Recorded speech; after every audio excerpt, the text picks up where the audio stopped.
Bismillahirrahmanirrahim. Assalamualaikum warahmatullahi wabarakatuh. Alhamdulillahirabbil alamin wa bihi nasta'in wa ala umuri dunya waddin.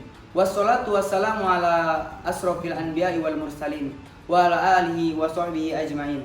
Asyhadu an la ilaha illallah wa asyhadu anna Muhammadar Rasulullah. La nabiyya ba'da wa la rasulina ba'da, amma ba'du. Sahabat inspiratif yang insya Allah dirahmati oleh Allah Subhanahu wa Ta'ala. Segala puji serta syukur mari kita panjatkan atas hadirat Allah Subhanahu wa Ta'ala, Tuhan semesta alam, yang tentunya telah memberikan kita banyak nikmat yang amat sangat banyak, entah dari nikmat yang terkecil maupun nikmat yang terbesar. Yang paling khusus ialah nikmat iman dan Islam. Sholawat bertangkaikan salam tak lupa kita hanturkan kepada baginda besar kita, Nabi akhir zaman ialah Nabi Muhammad SAW. Allahumma salli wa sallim wa barik alaihi. Ialah yang telah menegakkan panji-panji Islam di muka bumi ini. Ialah yang telah membawa kita dari zamannya kegelapan hingga zamannya terang benderang seperti saat ini. Ma'asyiral muslimin rahimakumullah. Ada 10 sahabat yang telah Allah jamin keberadaannya di surga kelak. Salah satunya ialah Sa'ad bin Abi Waqqas. Di sini saya ingin menceritakan sebuah kisah inspiratif yang dapat menginspirasi kalian semua.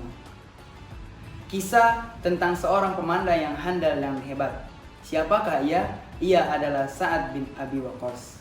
Sa'ad bin Abi Waqqas adalah sahabat Nabi. Ia adalah sahabat Nabi yang berasal dari Bani Zuhra. Ia merupakan paman, sahabat, sekaligus saudara daripada Nabi Muhammad SAW dari garis keturunan ibunya. Sa'ad bin Abi Waqqas lahir dan besar di kota Mekah Al-Mukarramah. Sejak kecil ia telah gemar dengan yang namanya memanah dan membuat busur sendiri. Sosoknya memang tidak terlalu tinggi, namun dia mempunyai badan yang tegap dan kuat dengan potongan rambut yang pendek, sehingga banyak orang berpendapat atau membandingkan dia dengan singa yang muda.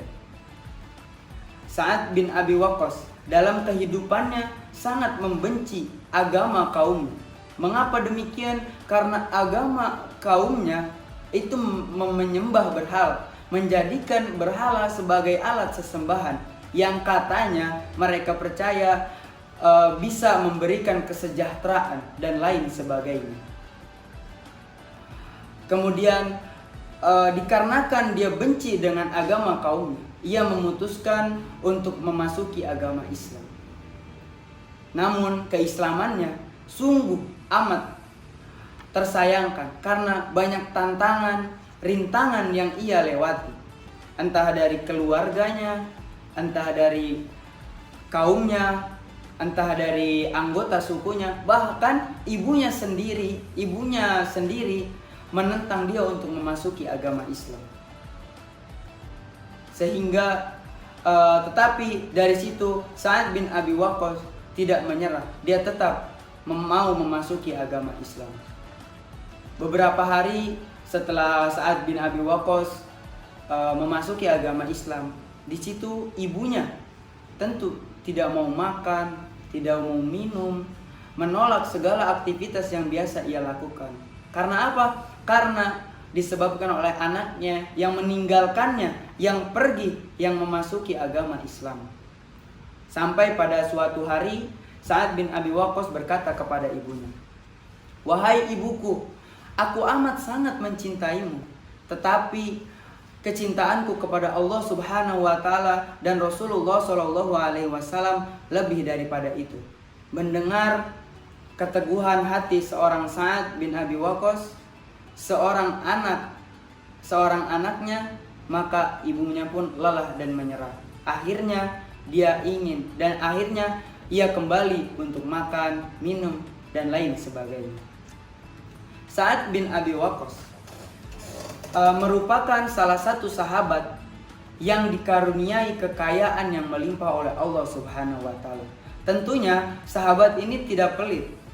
Dia gunakan semua hartanya itu untuk menolong, untuk kepentingan agamanya. Sehingga ia dijuluki dengan keberaniannya dan kedermawanan hatinya.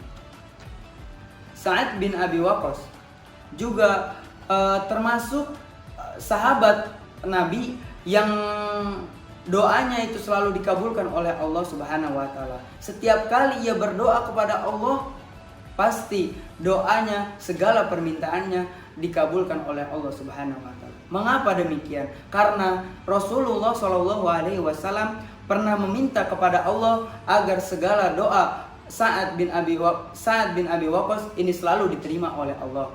Sebagaimana sabda Rasulullah Shallallahu alaihi wasallam yang berbunyi, "Ya Allah, tepatkanlah lemparan panahnya dan kabulkanlah segala doanya."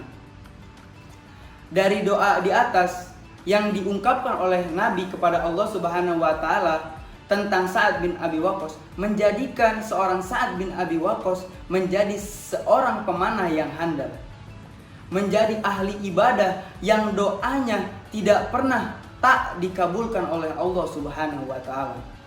Sehingga ia ketika itu mengikuti perang Badar bersama saudaranya yaitu Umair bin Abi Waqqas, dan pada perang Uhud dia mendapatkan julukan atau mendapatkan ungkapan sebagai tim pasukan pemanah yang terbaik.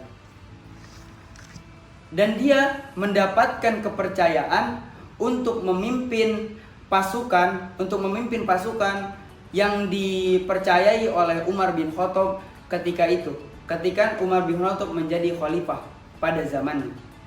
Di kala itu kaum muslimin harus berhadapan dengan Majusi Persia, yang dimana ketika itu kaum muslimin hanya berjumlahkan 30.000 pasukan yang harus berhadapan dengan kaum Majusi Persia yang berjumlah 120.000 pasukan dengan persenjataan yang lengkap.